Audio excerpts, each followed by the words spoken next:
Hi everyone, welcome to the Intuitive Tutor. My name is Leonore. I also have a Patreon page for those who are interested in learning the art of intuitive reading and astrology lessons. I also have my own channel, Leonore Cohen, on YouTube. I'll leave both those links in the description box, okay? All right, so let's get started. Today, I am going to be teaching you how to interpret both the Death card and the Devil card, okay? I'm going to be using 3 different tarot decks, okay? 3 different depictions of the Death card and the Devil card. So let's start with the Death card, number 13th, okay? The Death card is number 13th. The Devil card is number 15. So I'm just going to go in order, start with the Death card, plus it's Scorpio. Scorpio comes before Capricorn. The Death card. So this is the Rider-Waite tarot deck. So let's talk about the Death card. The Death card is the 8th house. The 8th house is a water sign. Some key words that come with this image or the energy behind this card is complexity. Complexity is a biggie for the 8th house. Complexity is the interpretation of anyone that has Scorpio placement, very heavy Scorpio placement in their birth chart. It does represent some form of complexity either in their personal life or external. Obviously you could get a deeper meaning of what maybe that complexity is. But some key words also that you could use for the Death card is metamorphosis or transformation. Who are you? What are your intentions? Or who is the person that you're dealing with if you're reading for your client or a viewer or for yourself? The Death card also represents sex, money, and death. All combined, because that's the 8th house. That is Scorpio, okay? I do look at the images. I do like to look at the images. For example, there's always usually a lotus flower in the Death card. A lot of the tarot decks will include the lotus flower. The lotus flower, in case for those people that are not familiar with the lotus flower, it's a very rare flower that grows in a couple of places around the world, maybe more, I don't know, but I know Vietnam is one of the places that the lotus flower grows in. It's a flower that grows in the mud. And then at nighttime, when the tide goes up, the flower is pretty much dead. It's consumed and drowned by the mud when the tide goes up at nighttime. But when the tide subsides during the day, the lotus flower opens up beautifully as if nothing happened. And that's why you always usually see the lotus flower in the Death card, because that is such a great correlation of what the Death card represents. Death, rebirth, and transformation. That's the 8th house. That is Scorpio's energy, just so you know. The creators of this tarot deck, the Mermaid Tarot, wanted to make sure that it's kind of like we both need each other, So here you have the merfolks here. After an oil spill, as you can see, there's like an oil industry right behind this woman, and then there was this awful oil spill in the ocean, and the merfolks are trying to clean up the little creatures. They're holding a turtle. The human over here on the boat is trying to help this bird covered in oil. They're both helping each other in this process of cleaning up this oil spill, but most of all, helping these little creatures in the ocean so that they don't die, because again, without the ocean, us humans can't survive. And these creatures need this human in order to survive, this rescuer in order to survive. So it's like they both need each other, right? You know, with the population expanding and pollution just growing, we need more rescuers like her to help clean the ocean. So again, as above, so below. So whatever happened in the surface is going to dictate what happens underneath the surface. So again, it's a wonderful depiction of the death card. The creators really wanted the reader to look at it as a meaning of soul searching, or a meaning of reflection with the death card here. So excited when I bought the Edgar Allan Poe tarot deck because I love literature, and Edgar Allan Poe is a very dark writer. His narratives and short stories were always dark, and it depicted, you know, real life, but in his own way, you know. So here we have the death card. This short story is called The Oval Portrait. So let's talk a little bit about this one. So here we have this beautiful woman. Her husband is a painter. And her husband was so fixated, even obsessed, in painting his beautiful wife. The painter, her husband, was so obsessed with painting her portrait, that he ignored everything else. She sat there motionless for weeks. He was oblivious, did not know that her health was actually failing while she was posing for her husband to paint this portrait of her. He finally was happy with the results of the painting of the portrait, and he finished it. But unfortunately, she had already passed away. It wasn't until moments later that he realized that she already was gone. She passed on. And she was she was motionless on the chair. He thought that she was just posing, but she was dead. This is actually an amazing representation of the death card, because what the creators wanted the reader to know is obsession came out, control, endings, beginnings, and more importantly, karmic cycles. You know, and just so you know, the 8th house, Pluto, is a very karmic energy. All right, so let's go to the Devil card. The Devil card, Capricorn energy, Earth energy, the 10th house. What is the 10th house? Well, the 10th house represents authority. It also represents the earthly little sins to humanity. It represents pain and pleasure, as well as career, status, recognition, but most of all, the sins of humanity, right? A lot of people will say toxicity.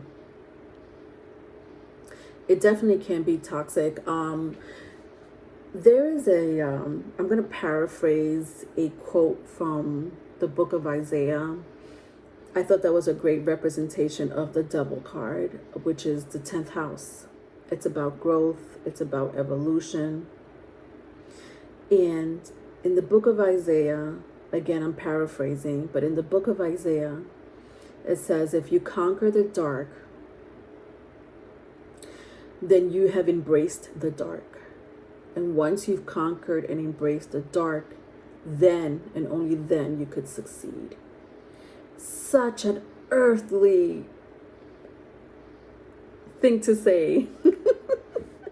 Very Saturn.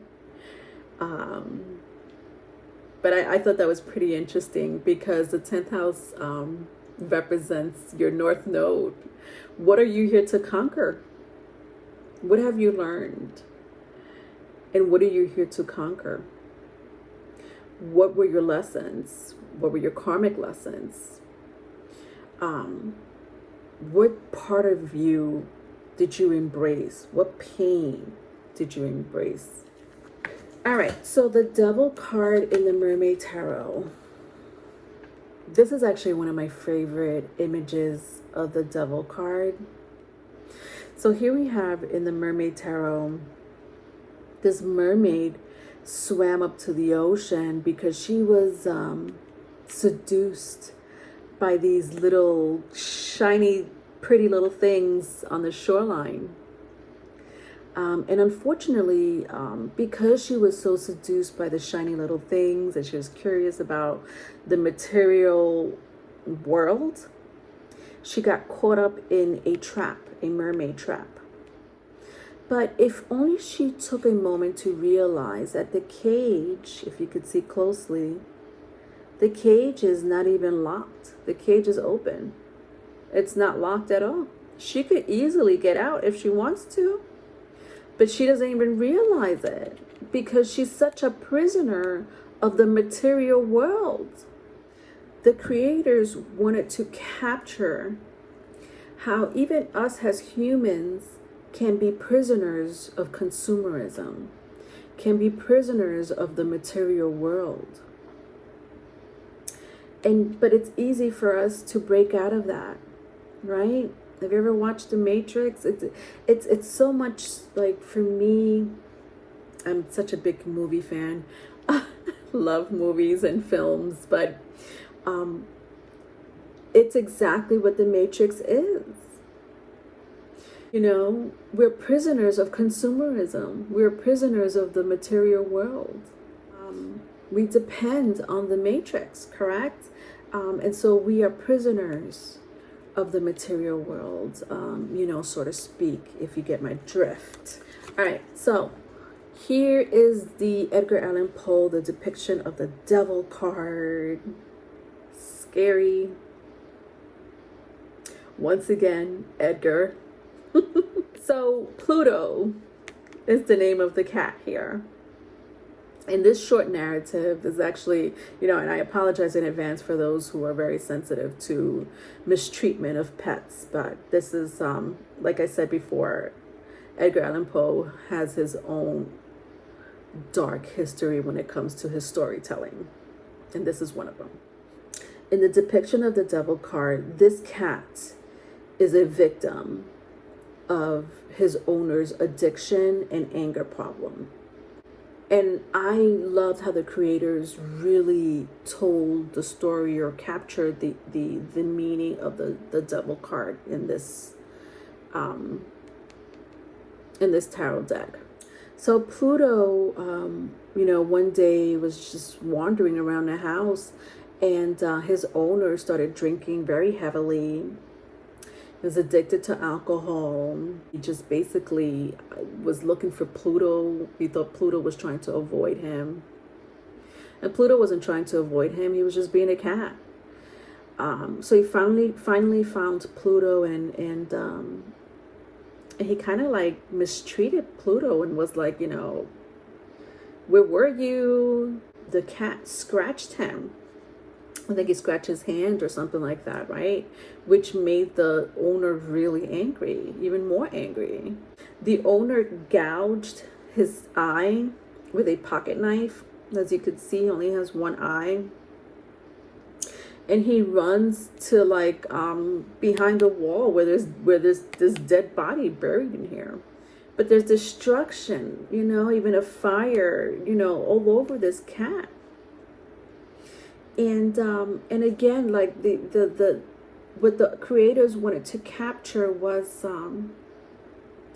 being a victim of someone else's addiction, toxicity. This cat, Pluto, had to deal with that in this short story by Edgar Allan Poe.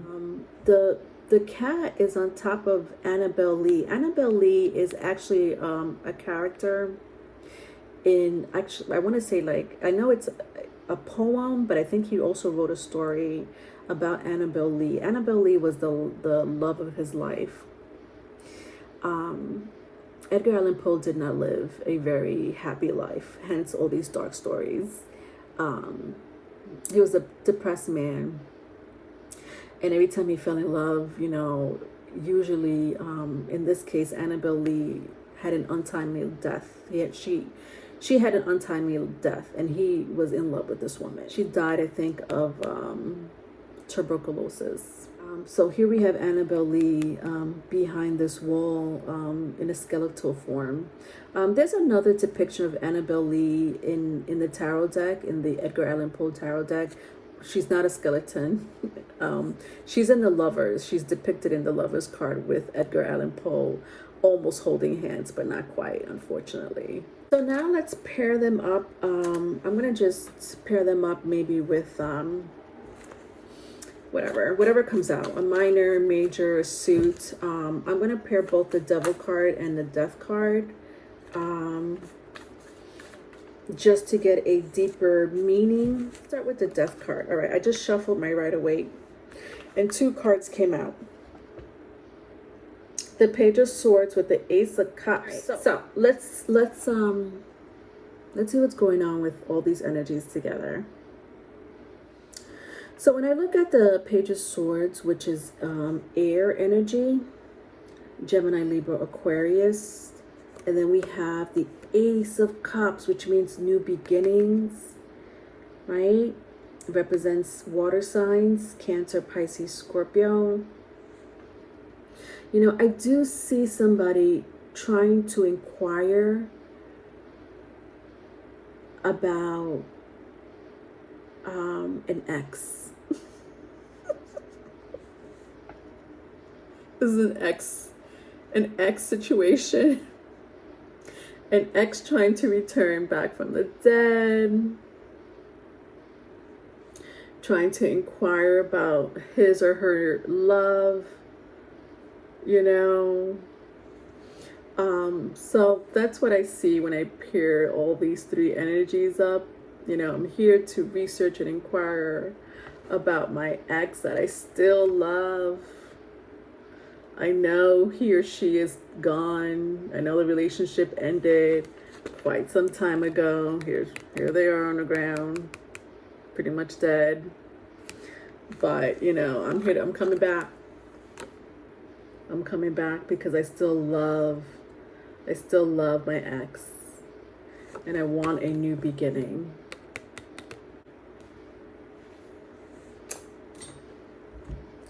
Let's take the Edgar Allan Poe and see, for those who love the Edgar Allan Poe.